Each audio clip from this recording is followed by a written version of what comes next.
Chapter 4. Gekota packed my lunch. Whoa! Yikes! Mikoto held onto the reins of her steed for dear life, as she clopped alongside Kirito and Asana's horses. "You okay, Railgun?"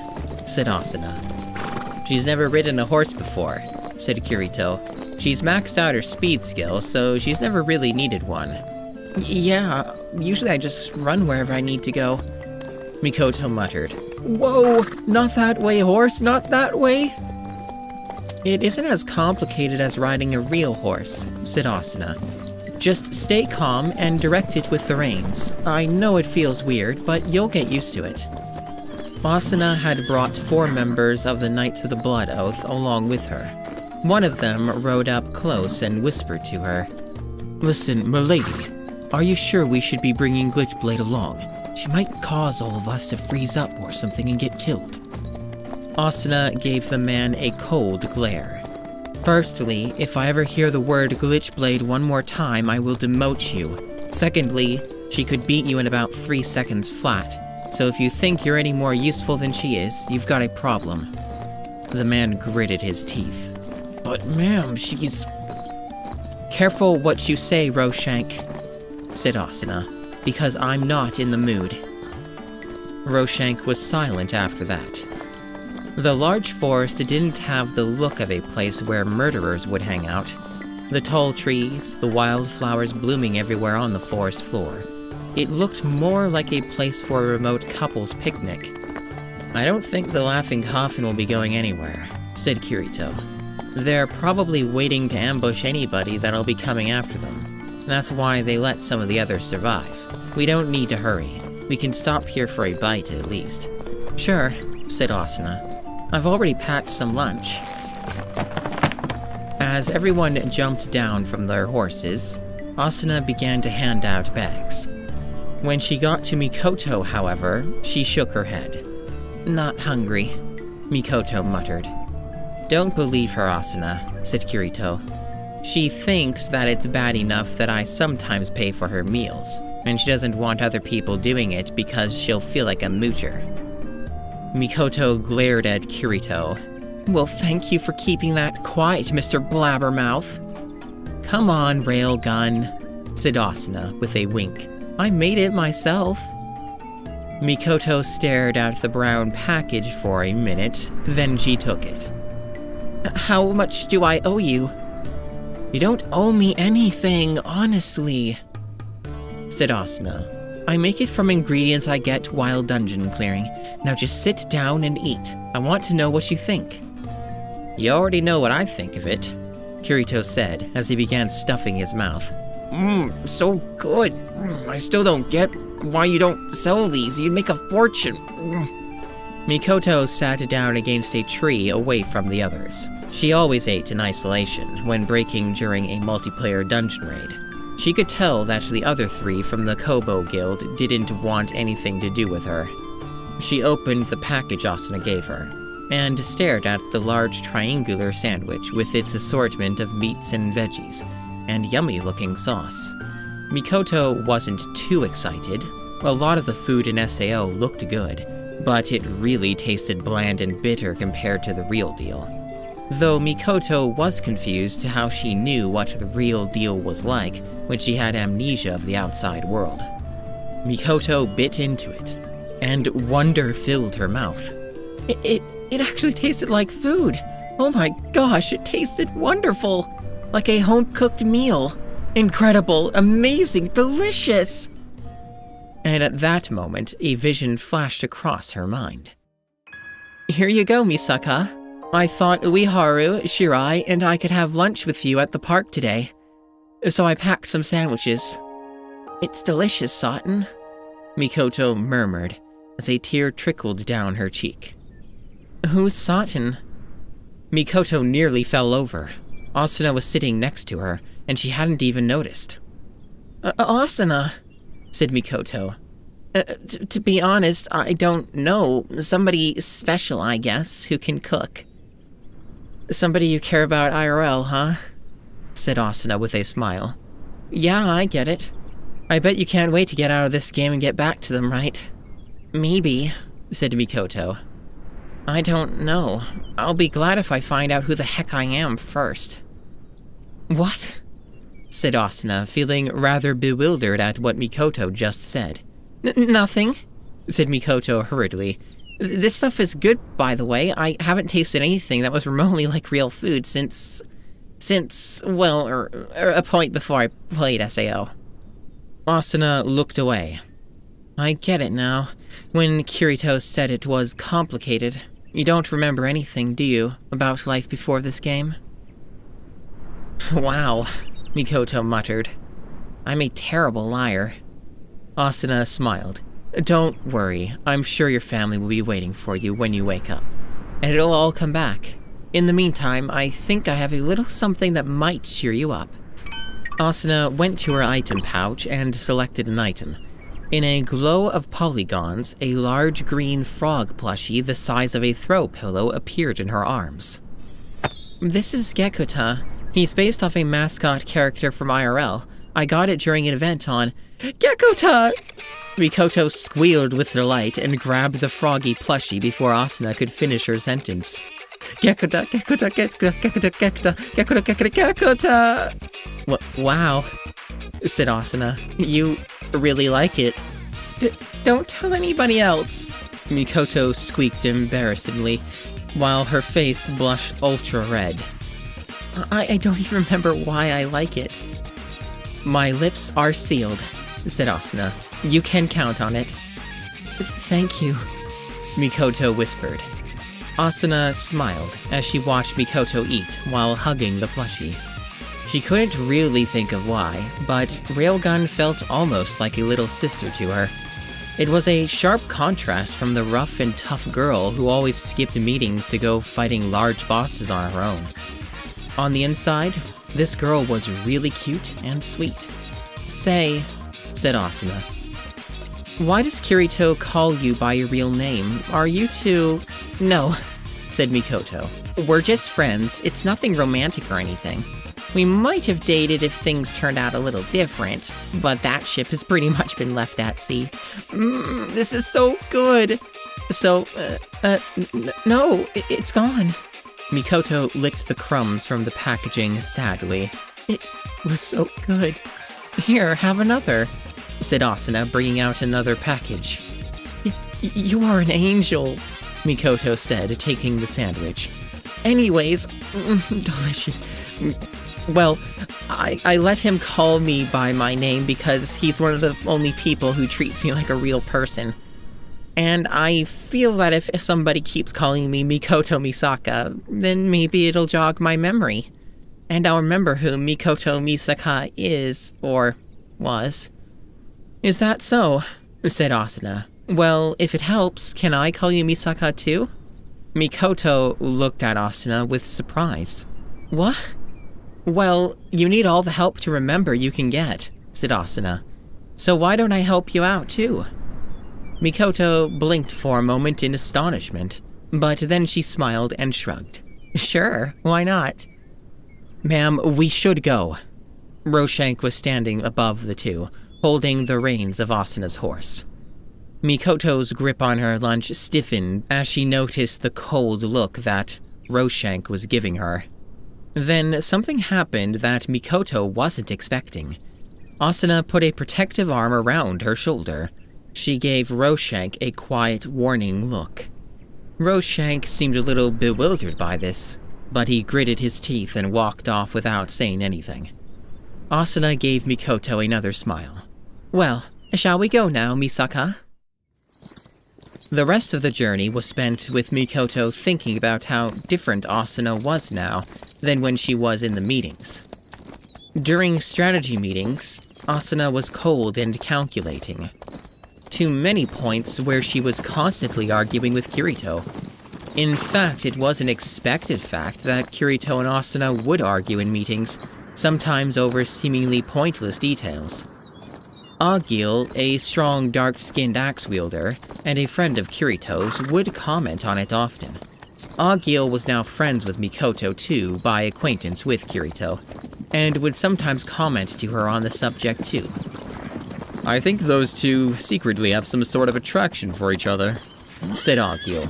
Just you wait. Someday they're going to go on solo dungeon clearings together, and the next thing you know, they'll be married in-game. Mikoto considered in-game marriage to be a total waste, as it didn't mean you were married in real life, and all it really meant was that you had shared item storage, and that you were taking your dating relationship to a higher level. But of course, that aside, Asuna's attitude towards Mikoto usually was on a totally different level than constant arguing. Mikoto always felt that Asuna thought she was a klutz and a moron, but now, Asuna had treated her like a little sister. Not that she knew or remembered what it was like to be somebody's sister. Was this what it was like? The Asuna here was a very different Asuna from the one Mikoto thought she knew. Misaka. Kirito brought his horse to a stop. You feel that? Yeah, Mikoto muttered. We're being watched. Hold on. Asuna silently signaled for her men to stop, as Mikoto dismounted and clicked on her options button. In a few seconds, she had equipped a long bow made of crystal. She took a deep breath and closed her eyes as she took the bow and knocked an arrow in. She could feel it, as if all the ones and zeros were streaming through her brain. She found the lone target standing to the far right, around 80 feet away. Mikoto opened her eyes and aimed her bow at a figure wearing a dark shredded hooded cloak, just standing there. Got him, said Mikoto. Well, what are you waiting for? Said one of Asuna's men. Fire! Mikoto made to loosen her grip on the bowstring, but something stopped her. Hold on, something isn't right. Are you deaf, Glitchblade? Roshank growled. Just take the bastard already. He won't risk resisting if he takes massive arrow damage. It would be wise to be silent right now, Roshank, Asuna growled. And what do you mean, Misaka? I mean, he's just standing there, doing nothing. Mikoto muttered. If I were him, and I knew that somebody was onto the fact I was here, I would at least slay some small monsters, check my inventory, do something. I mean, when you're in a game where you can't become fatigued, and when it's a video game pretty much, you don't just stand around and do nothing. Unless you're away from the game, which is impossible here, or you're baiting, League of Legends style, Kirito muttered. They know we're here. He's distracting us. Keep on your guard. That's when the target in Mikoto's sight turned to look directly at her. He smiled underneath his open-jawed skull mask with the red eye patch holes and spoke quite audibly from 80 feet away. It's showtime. Move! Asuna pulled Mikoto out of the way as a sword nearly cleaved her head off. They were surrounded. The skull-masked one who had said, "It's showtime," dashed out into the clearing with extraordinary speed to join the similarly hooded and psychotic allies. Hello, Red-Eyed Zaza is the name. Killing's the game, said the skull-masked man. What a lovely, lovely day, don't you think? A lovely day to shank my blade through your face, Mikoto growled as she unequipped her bow and re-equipped her sword. Oh, a feisty one, isn't that wonderful, boys? We've got a feisty, flat-chested girl on our list. Red-Eyed Zaza spread out his arms and laughed along with the other members of his group, all of them sounding like a wild pack of hyenas. Mikoto's expression became that of fury. Flat-chested? Red-Eyed Zaza drew what appeared to be a long, thin, rod-like spear with a sharp point on the end, like some sort of needle. According to the item list, it was called an S-stock thorn sword. All the other Laughing Coffin members did the same, all drawing their own weapons and laughing. So either they all went to clown school and flunked out for traumatizing children, or they're just cray-cray, said Mikoto. Are you mad, Railgun? Stammered Roshank. We're outnumbered here. There's at least 15 of them, and you're joking around like it's funny? Oh, she's not laughing, said Kirito. She's pissed. Flat-chested my ass, Mikoto growled, tightening her grip on Static Smiter. So, I hear you've been doing a lot of killing in-game lately, said Asuna, her face in a determined glare. Come quietly and we won't have to get rough. You get rough with us, said another laughing coffin member. Wow, we're so scared. Somebody call the police. Princess Leia, the Rebel Alliance, Blackie, and Flatchest over here are going to teach us a lesson. Blackie? Kirito muttered. Say flat-chested one more time, Mikoto growled. Yeah, I think I'll start with Flatty over there, said Red-Eyed Zaza. Remember my name, girl. It's the last thing you'll ever remember, before death. Red-Eyed Zaza somehow managed to close in at extraordinary speed. But before the point of the needle-like sword could even make contact, it was suddenly blocked by the Static Smite's blade. What? Said Red with a bit of astonishment. Take a long, good look, Skullboy, said Mikoto, 'cause this is the deepest you'll ever be in a woman. Well, oh yeah? Said Red, seeming rather bewildered by the sudden burn. Well, fuck you, damn it. Mikoto slammed Red-Eyed Zaza away with the flat of her blade, before turning to grab Roshank, who was trying to sneak away into the bushes. Where do you think you're going?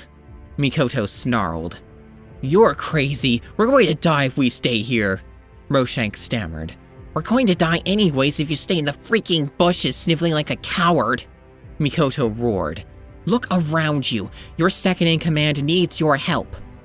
Either you die fighting, or you die running. Which would it rather be, huh? Roshank stood up, amazed at the righteous flames he could see sparking in Mikoto's eyes. We die fighting. Asuna could hardly believe it. Here it was, a girl who refused to join a guild, showing leadership skills beyond that of the many players she cared to know. Kirito grinned. Hey Misaka, your badass is showing. Oh, shut up, Mikoto muttered. The other laughing coffin members weren't laughing now. One of the men turned to Red-Eyed Zaza for instructions. Hey, boss, what do we do? POH said if they were too much for us, just to plain run. They're just a bunch of overconfident sad saps, said Red-Eyed Zaza. It's showtime, folks, and the devil waits for no invitation. Let's kill him good, kill him nice and dead. And so they attacked. Kirito, Asuna, Mikoto, and the others fought with all their might, their combined skill proving impressive enough to even hold back the fact that they were completely outnumbered. Mikoto found herself fighting in a one-on-one with Red-Eyed Zaza, as the others fought multiple opponents themselves. However, it was no picnic. Red-Eyed Zaza turned out to be extremely skilled, managing to dodge and parry many of Mikoto's swiftest blows. Mikoto knew that all she needed to do was land one strike, and her opponent would be stunned for 2 seconds, thanks to Static Smite's effects.